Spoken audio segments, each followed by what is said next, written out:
I will try and condense all the topics I mentioned earlier on that we're just going to look into. And what I want you to understand is that it's not everything that I'm going to speak here, it's everything that is under the topics that we're talking about. And one thing I always tell people is pick what you're going to use, and what you think is not for you, just throw it away. But I hope I'll be able to share with you things that are going to help you so you can improve your relationships. The first topic I'm going to talk about is creating healthy boundaries in relationships. Why should we have boundaries in relationships? And when I'm talking about relationships, I want you to have a very broad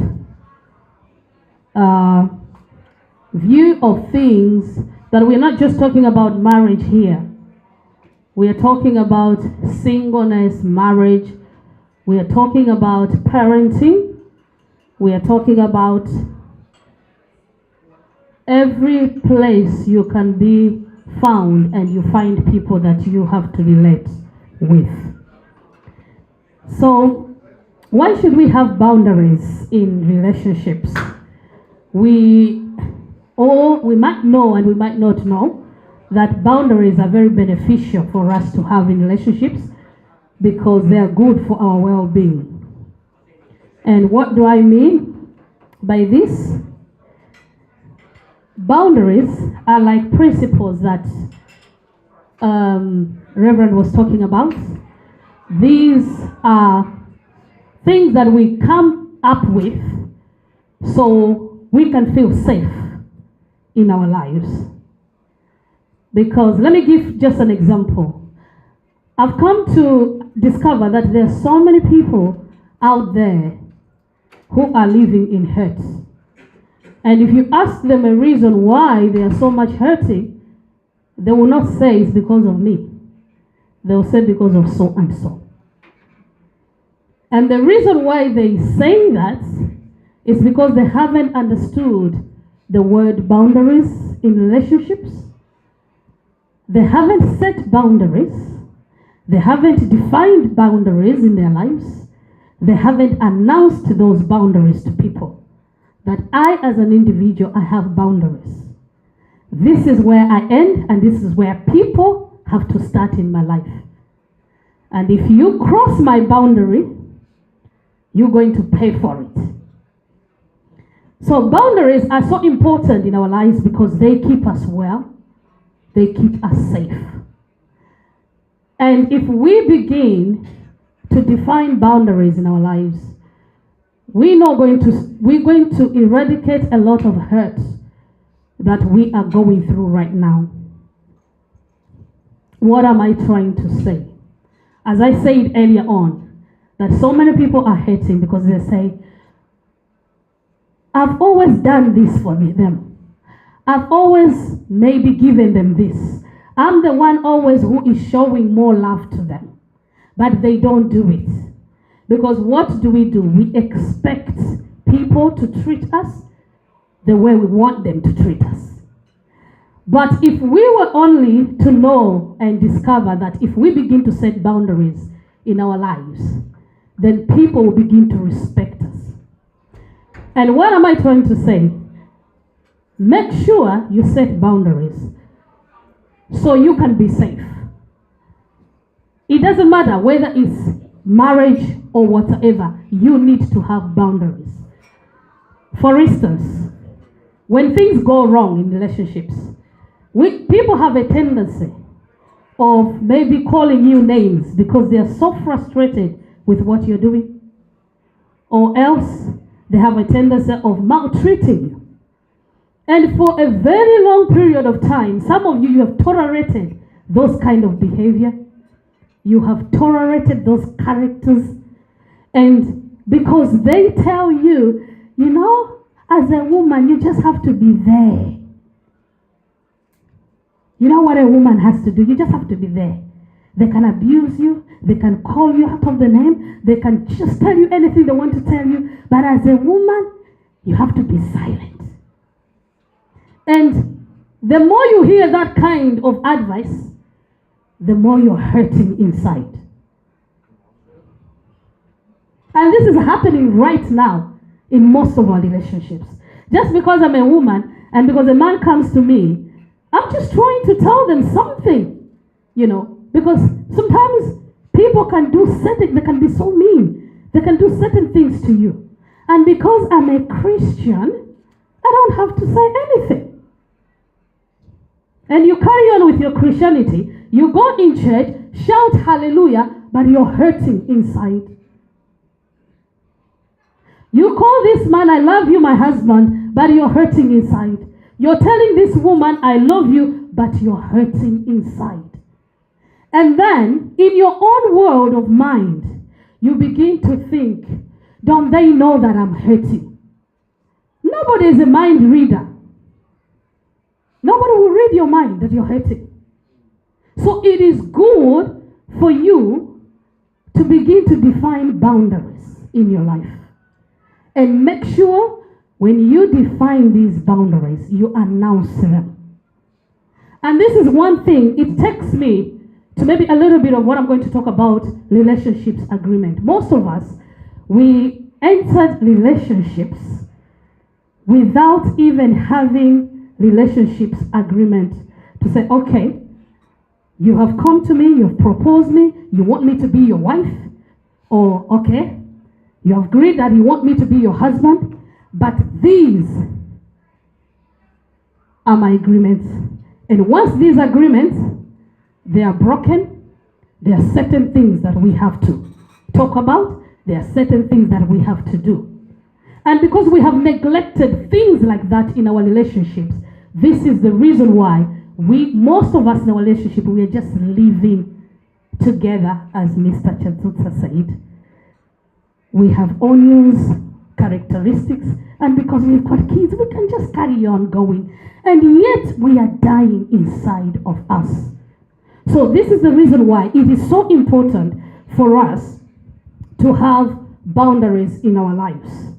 And if it's a married couple, it is good for us and to, most of the times, sit down, talk about these things. See, if you're really walking in love, you will sit down your friend and tell your friend, my friend, these are my boundaries.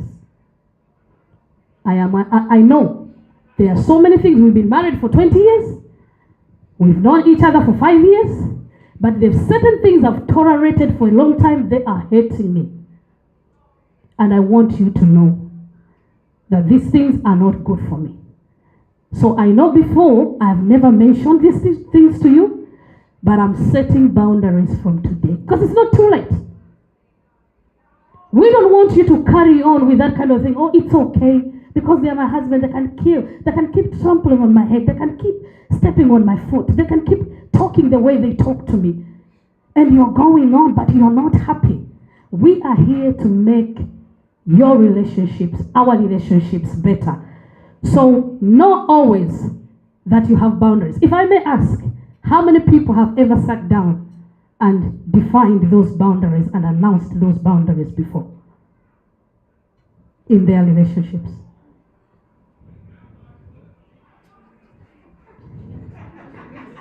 I am not going to ask you if whatever she is saying is true, but most of us, we don't do that. We just carry on.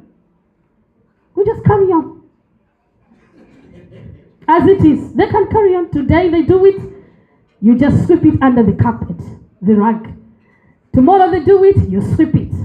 Do you know one day somebody will come and move that rug if you're not very careful? And if somebody moves that rug, that's when hell breaks loose in our relationships. So it is good from tonight, go and have a meeting with yourself before you call your partner or your husband or your wife. Have a meeting with yourself first. Before you set those boundaries, have a meeting with yourself. And make sure when you're setting those boundaries, you are not the instigator of the issues that you're not happy about. Are you hearing what I'm saying? Because some of the things our spouses are not happy with is because we are the instigator. We are always criticizing. We are always pointing things out. We don't just want to wait and be patient. So have a meeting with yourself. What are the things that I'm not happy with in my relationships? And if those things I'm not happy with, what is it that I'm doing to make this thing better? And if you really know that you are clean, call your spouse, call your work colleague, call your child and tell them these are the boundaries. Announce them to them. I know that it won't be easy for them because they'll be like, oh, this is why you've been tolerating this, or where is this coming from? Tell them I'm doing this because I care. I want this relationship to get better. Because I've been tolerating this for a very long period of time. So boundaries are very important because they keep us well. They give us that respect. And the other point I want to make is that when that boundary is, you have announced that boundary, and when you know that it's been violated, right? Don't just start giving wolf tickets. I told you already about this thing, and I made sure you hear about it, and you told me that you've heard about my boundaries, but why have you done the same thing again? That is not good. When somebody has violated those boundaries, make sure that you're very sincere to go back to them and tell them and remind them about that boundary again. You have no right to shout at them, to scream at them, because they are a human just like you. Because as much as you're setting those boundaries, remember, you're also making mistakes that they're not happy with. So be very sincere, be very kind, and please negotiate and make sure you learn to forgive. Hello? And once they have violated those boundaries, don't back off and draw another line for the boundary. That won't work for them, because people will try in your life to say, okay, oh, they put boundaries, let me push a little bit more and see what they can do. But you need to learn to stand your ground. Because when you learn to stand your ground, people won't mess you about. They will not mess you about. Any way you relate with them, any level you relate with them, they will not mess about. So once they cross those boundaries, make sure you stand your ground and announce it again to them. Don't back off and draw another one, because they'll be like, she was just talking about it. She doesn't really mean it. And this is the reason why people can really mess us about, people can use us, people can ill-treat us, because we have allowed so much that people are doing to us. Because we are so called one Christian, so called I'm a wife, so called I'm a husband. You're not making things any better by doing that. But make sure you're consistent, announcing those boundaries, and make sure, as I've said, learn also to negotiate and forgive, but stand your ground. Because if you don't stand your ground, you start blaming people. She always starts on me. She's the only one she always instigates these problems. But you allow it. The moment you don't tell them, you're allowing it to happen. So maybe I could give an example of how would you go to them. For instance, it's a husband and wife. You have defined your boundaries. And maybe your boundaries are, every time you come home, 12 midnight, you won't find me in this house. It's not a good one, but I'm just saying. I know you finish work at 5. And the most expected time earlier I can see you home is 6 o'clock. But every time I see you coming 10 o'clock. And then another one, 11 o'clock, and you give these silly excuses. You know, the roundabout at 5 ways, you know, the road was closed, you know, and you know. And what you don't think in your mind is, I'm not talking to a baby. I am talking to a human being with 5 senses. Someone who would could be following you on Google. You know, nowadays people can follow each other on Google. You're busy lying. They can find you anywhere. You know. And the person you're talking to, they know that you're lying. And that's the worst ever thing you can do in a relationship like that. Because then you're betraying the trust. Right? So this spouse of yours comes up and says, next time you come after 6, me and you're done. Or you won't find me in this house. I'll be gone. Somebody over here said, don't do that, because that's not the right thing anyway. You're not supposed to go out. If you're a woman, don't do it. If you're a man, don't do it. If they're supposed to come at 6, they come at 7, don't go out. Stay in the house. I've told you, stand your ground. So the consequence is you don't get out of the house, or you don't shout at them, or else you don't do what is not necessary to be done. You tell them your boundaries, you define them, you announce to them, and then 1 minute, maybe 1 week, they'll come at 6 o'clock, and then next week. Because what you have to understand is that when somebody has developed a behavior, it can't be changed in a day. When somebody is addicted to something, that addiction won't go in a day. And that's not what can I say? That's not the main thing that is an issue. Let me bring this to you. What you have to understand is that we people are coming from different backgrounds. We have just met after 25 years, after 18 years, after 32 years, halfway of their lives. You don't even have an idea. And then this woman just drops in your hands. And you go, Lord Jesus, have your way. And then you think you're going to sustain them in a day? It's impossible. So if they have come with an addiction, they have come with a certain behavior, it's just a challenge to you to expect them to change in a week. So you're just not going to tell them, okay, if you don't come at 6 o'clock, then we are finished. You think they care? They'll say, okay, we are finished. Fine. We are finished. And the moment you say you're finished, maybe they've already finished 2 years ago with you. And that's the worst part of it. They are living what Mr. Jesus was saying, entanglement, the trees. 2 years ago, you already finished. And then you're just giving them a license, to have their way. So you don't do that. If you're going to want to make that relationship better, you don't do that. Because one thing that you have to understand is this. When a relationship is turning into entanglement, it's nobody's blame. Both of you have got 50-50 responsibility to make things better.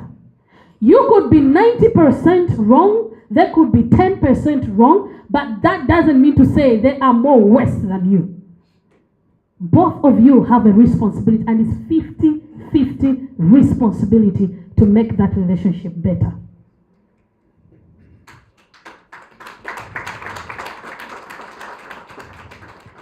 So what am I talking about? I'm talking about pathology.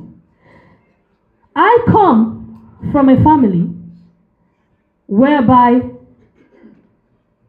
my dad had one wife up to today. And sometimes this is a joke I make on myself of I'm a gypsy. I never grew up in one place. I traveled with my family from one nation to the other, from one city to the other. Reverend comes from a family where my father-in-law had a couple of wives.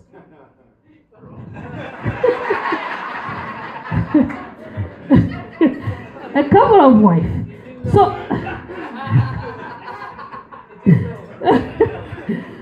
So we come from two different backgrounds and we have two different pathologies.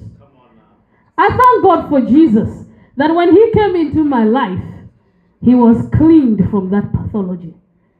And the reason why I'm saying that, because he's proven that point up to today as I'm speaking to me. That case, he broke it. And you better continue to break it.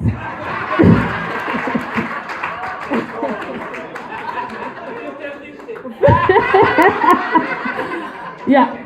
So what I'm talking about is that some of the things our spouses are suffering from, it hasn't started with them. You wonder, they eat and they throw their plate in the sink and you're like, so you just ate and you're waiting for me to wash your plate. They come from work, their socks is in the lunch. So you think I should be picking that for you. Some are smart, some are not. Some are clean, some are not. And what now you're seeing, what you're dealing with, you're actually dealing with the fruit. You're not dealing with the root. But we need to see things from the root perspective of things. What is it? What's making this man or this woman behave in this kind of a manner? Sometimes we don't ask those questions. All we say is that he's a man, he's 45, he's 50, he's 38, he's a grown-up, he's not a baby. He should be thinking about what? Something that he wasn't taught.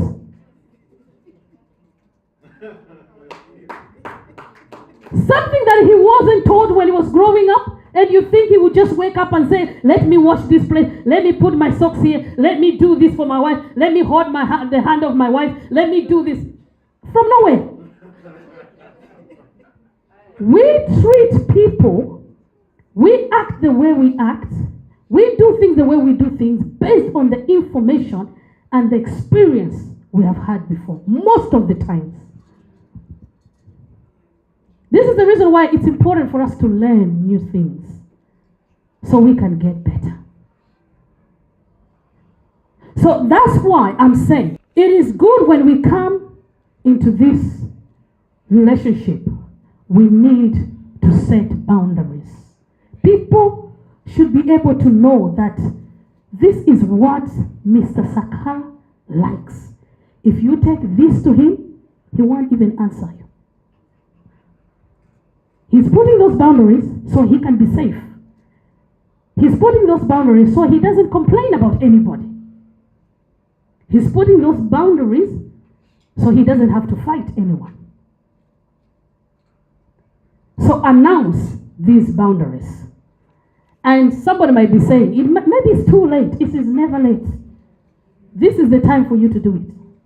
And be very nice to say, sweetheart, or my son, my daughter, or your work colleague. I know I haven't mentioned these things to you before, but I've been hearing you most of the time you're calling me out of my name. This has to come to an end because this doesn't make me happy. And if this happens again, this is what I'm going to do. If we're in a conversation, I'll take myself out of this conversation. Period. Have you hurt anybody by saying that? You haven't hurt anybody. Oh, my husband, if I come to you and ask you about something, and then you start shouting and screaming and jumping,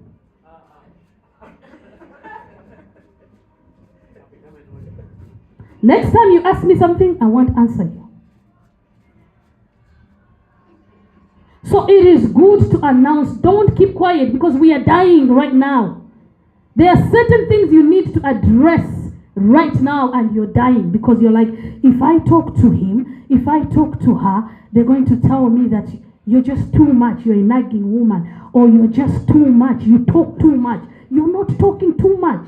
You're not being confrontational, you're being confrontational. You want that relationship to get better. You love that person, that's why you want to tell them the truth. So stop dying right now inside of you. If there are certain things they are doing you're not happy with, please call